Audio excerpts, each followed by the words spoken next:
There are few emotions as powerful, as immediate, and as unquestioned as disgust.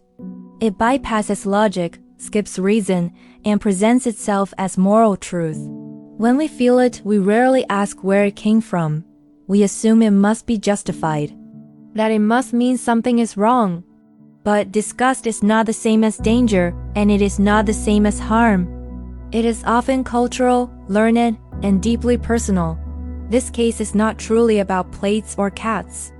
It is about who gets to decide what is acceptable inside someone else's home. It is about the difference between hygiene and perception, between personal boundaries and public judgment. And it asks a deceptively simple question.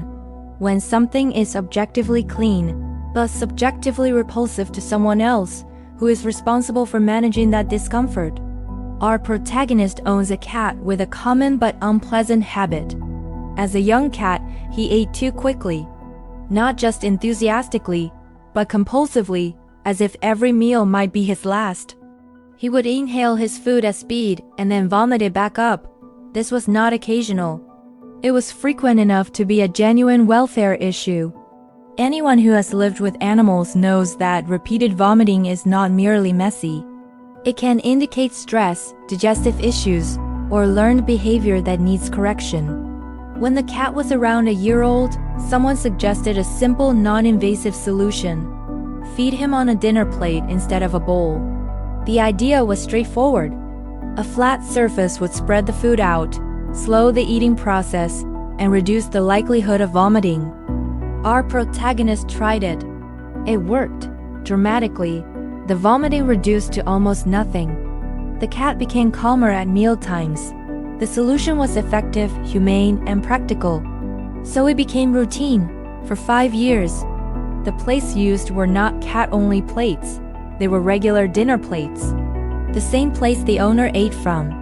After every use, whether by human or cat, they were placed in the dishwasher and washed on a high-heat cycle. Hygiene was not neglected.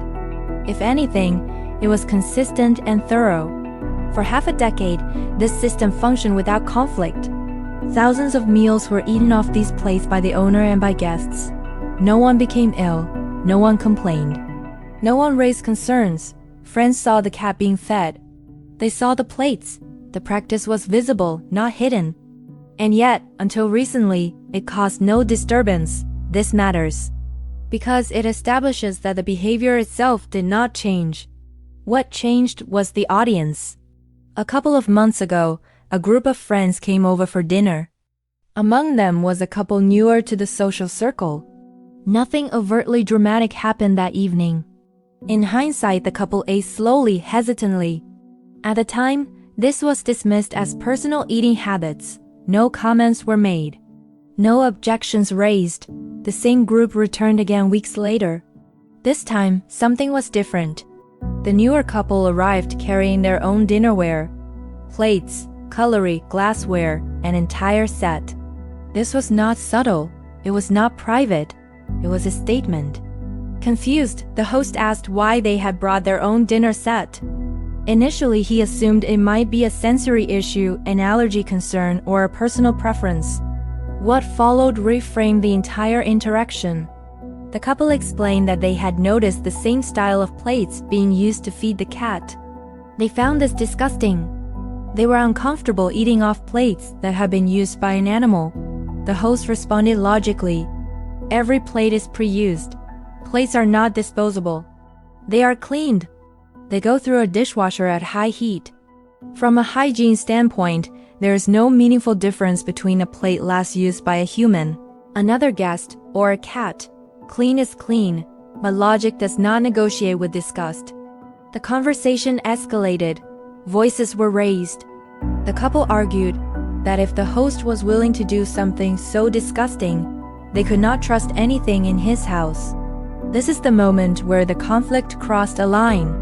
The issue was no longer about plates. It was about character, about judgment, about declaring an entire home untrustworthy based on a personal revulsion. The host responded in kind. If his house was so disgusting, then they should leave. They did. The couple explained that they had noticed the same style of plates being used to feed the cat. They found this disgusting. They were uncomfortable eating off plates that had been used by an animal. The host responded logically, "Every plate is pre-used. Plates are not disposable. They are cleaned. They go through a dishwasher at high heat."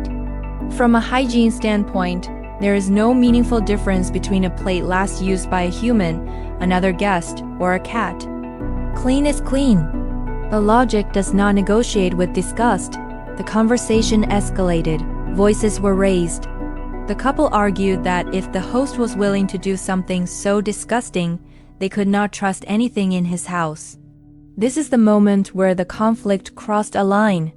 The issue was no longer about plates. It was about character, about judgment, about declaring an entire home untrustworthy based on a personal revulsion. The host responded in kind. If his house was so disgusting, then they should leave. They did. From a factual standpoint, the plates are clean. Dishwashers, particularly high-heat cycles, are designed to sanitize. Bacteria does not remember who touched the plate last. It does not carry moral memory. There is no increased health risk. Disgust, however, is not about data. It is about instinct and conditioning. Many people are taught that animals and human food must be strictly separated. This belief is not universal, but it is common. When violated, it can trigger a strong reaction. The problem arises when subjective discomfort is framed as objective wrongdoing. The couple did not say, "We're uncomfortable." They said, "That's disgusting," and extended that judgment to the entire household. That language matters. It shifts responsibility. It turns a personal boundary into a moral indictment. Everyone is entitled to personal boundaries. No one is entitled to enforce them inside someone else's home. If the couple had quietly declined to eat, brought their own plates without commentary, or expressed discomfort respectfully, this would be a different case. But they did not.